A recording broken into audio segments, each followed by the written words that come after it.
Saudações a todos, nossos votos de muita paz. Sejam todos muito bem-vindos a mais um sábado em que buscamos compreender e estudar as parábolas de Jesus. E hoje nós vamos ver a parábola do administrador infiel. Essa parábola nos é narrada por Lucas no capítulo 16, do versículo 1 ao 13. Disse Jesus aos discípulos: havia um homem rico que tinha um administrador. E este lhe foi denunciado como esbanjador dos seus bens. Chamou-o e perguntou-lhe: que é isso que ouço dizer de ti? Dá conta da tua administração, pois já não podes mais ser meu administrador. Disse o administrador consigo: que hei de fazer, já que meu amo me tira a administração? Não tenho forças para cavar, de mendigar tenho vergonha. Eu sei o que hei de fazer para que, quando for despedido do meu emprego, me receba em suas casas. Tendo chamado cada um dos devedores do seu amo, perguntou ao primeiro: quanto deves ao meu amo? Respondeu ele: 100 cados de azeite. Disse-lhe então: toma a tua conta. Senta-te depressa e escreve 50. Depois perguntou ao outro: e tu, quanto deves? Respondeu ele: 100 coros de trigo. Disse-lhe: toma a tua conta e escreve 80. E o amo louvou o administrador iníquo por haver para com a sua geração. E o amo louvou o administrador iníquo por haver procedido sabiamente, porque os filhos deste mundo são mais sábios para com a sua geração do que os filhos da luz. E eu vos digo: granjeai amigos com as riquezas da iniquidade, para que, quando estas vos faltarem, vos recebam eles nos tabernáculos eternos. Quem é fiel no pouco, também é fiel no muito. E quem é injusto no pouco, também é injusto no muito. Se, pois, não fostes fiéis nas riquezas injustas, quem vos confiará as verdadeiras? E se não fostes fiéis no alheio, quem vos dará o que é vosso?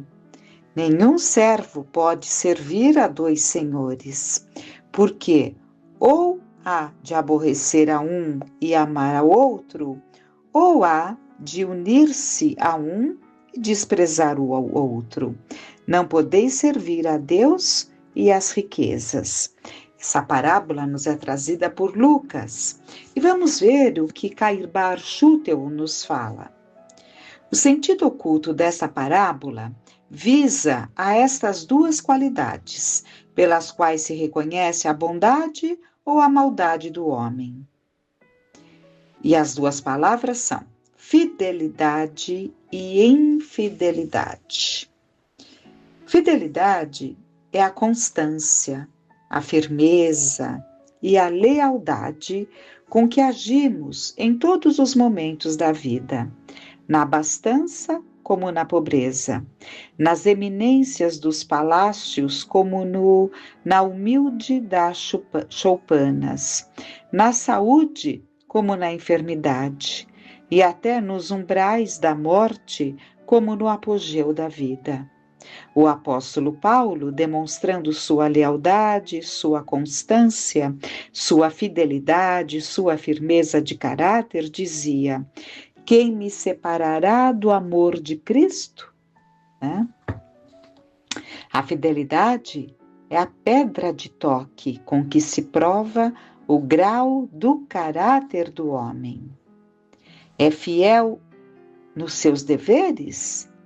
tem forçosamente todas as qualidades exigidas ao homem de caráter?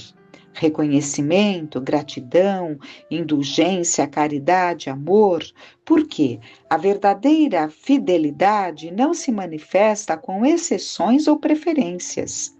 Aquele que caminha para se aperfeiçoar em tudo, obedece à sentença de Jesus: sede perfeitos, como perfeito é o vosso Pai celestial.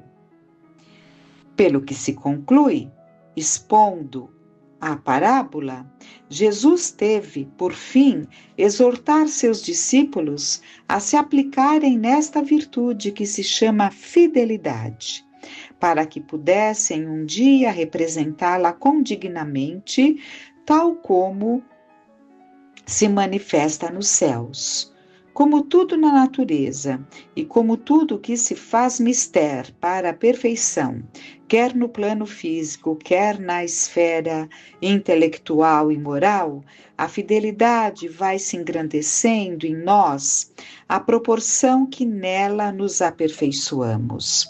Não a adquirimos de uma só vez em sua plenitude, mas paulatinamente, gradativamente.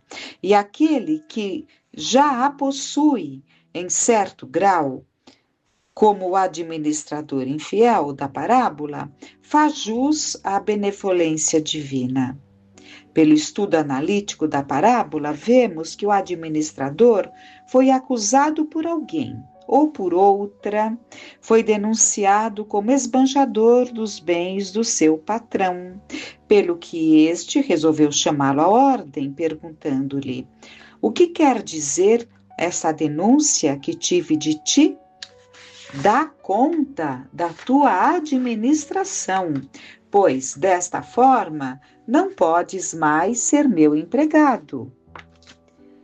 Pela prestação de contas, verificou-se não ter havido esbanjamento, mas sim facilidade em negócios, que prejudicaram o patrão. O prejuízo constava de vendas feitas sem dinheiro e sem documentos, sem cados de azeite e sem couros de trigo, tanto assim que, legalizadas as contas, com as letras correspondentes ao valor de 50 cados de azeite e 80 couros de trigo, o amo louvou o administrador iníquo por haver procedido sabiamente. E salientando a seus discípulos a boa tática comercial do empregado, que não só garantia a empresa que lhe fora confiada, mas também constituía um bom meio de riquezas da iniquidade, para que quando estas vos faltarem, vos recebam eles nos tabernáculos eternos. É o mesmo que dizer: auxiliai com as vossas sobras. Os que têm necessidade, sede também, auxiliai com as vossas sobras, os que têm necessidade. E sede também indulgentes para com os pecadores, não lhes imputando o mal que fazem, mas antes, ao que deve cencados de mal, mandai-o escrever só 50, e ao que deve sem coros de erros, mandai-os escrever mandai-os escrever 80, mas observai-os, que precisam trabalhar para resgatar essa dívida. Fazei como faz o administrador infiel, assim chamado pelos seus acusadores, mas que na verdade procedeu sabiamente. Porque quem é fiel no pouco, também é fiel no muito. E quem é injusto no pouco, também é injusto no muito. Se não fostes fiéis nas riquezas injustas, quem vos confiará as verdadeiras? E se não fostes fiéis no alheio, quem vos dará o que é vosso? As riquezas da iniquidade são os bens materiais, dos quais não somos mais que depositários. Então, os bens materiais, dos quais não somos mais que os depositários, são riquezas injustas e não são nossas, porque não prevalecem para outra vida. O que é nosso são os bens incorruptíveis, do qual Jesus falou também a seus discípulos, para que os buscassem de preferência, porque os vermes não os estragam, a ferrugem não os consome, os ladrões não os alcançam, nem a morte os subtrai. Os discípulos, como têm obrigação de fazer todos os que querem ser discípulos de Jesus, deveriam servir somente a Deus, que é o amo, não se escravizando a qualquer inconsciente, endinheirado ou pseudo-sábio que lhe queira dominar a consciência. Não se pode servir a Deus e a Mamon. Conclui-se de tudo o que acabamos de ler, que o título de infiel dado ao administrador foi mal aplicado, torcendo por completo o sentido de Jesus, que Jesus deu à mesma parábola. A palavra divina pode ser falha quando de humana interpretação.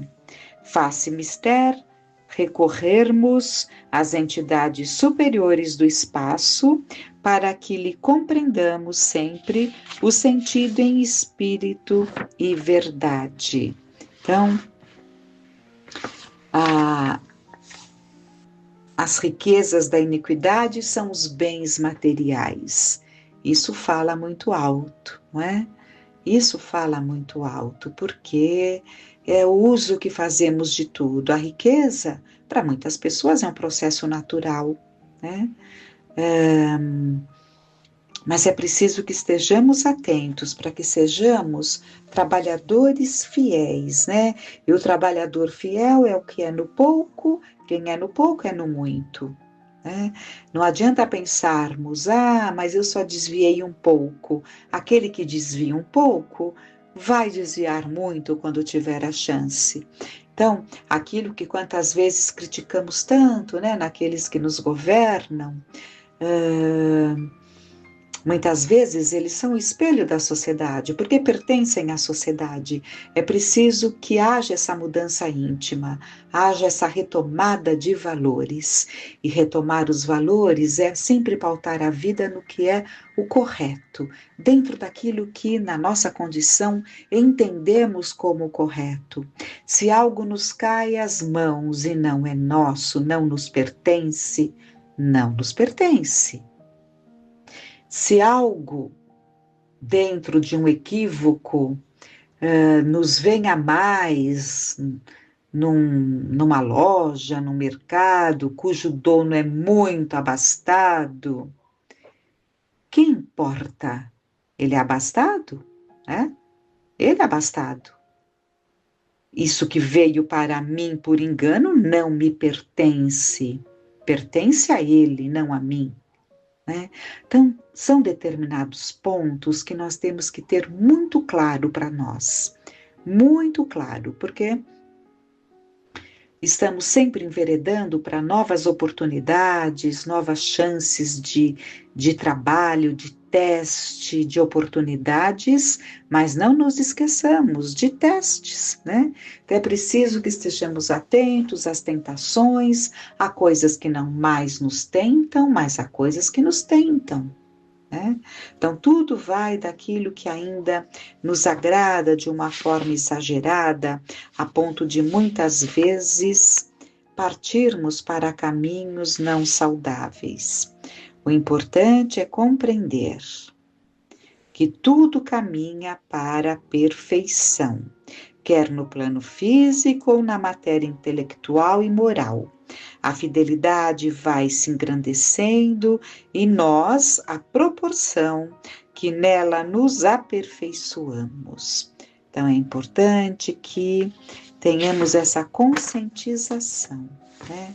Que profundidade esses ensinamentos, temos que buscar sempre, né? Lá ao fundo, né?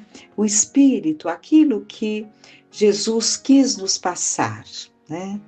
E com a sua mensagem, quantas vezes tão reconfortante, porque sentimos aquele calor daquela vibração amorosa que nos envolve. Outras vezes somos envolvidos em vibrações amorosas por estarmos vivendo situações mais delicadas, mais difíceis, então aquele apoio se faz mais forte, né?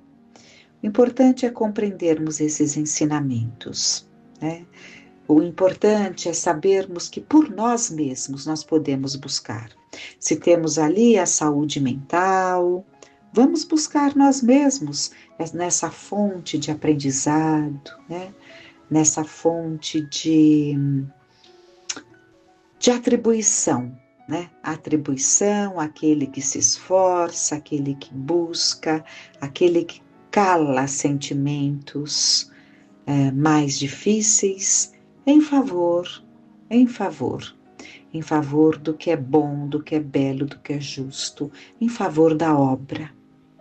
Deus permita, então, que reflitamos muito, com muita confiança, com muita gratidão no coração. Que fiquemos em paz.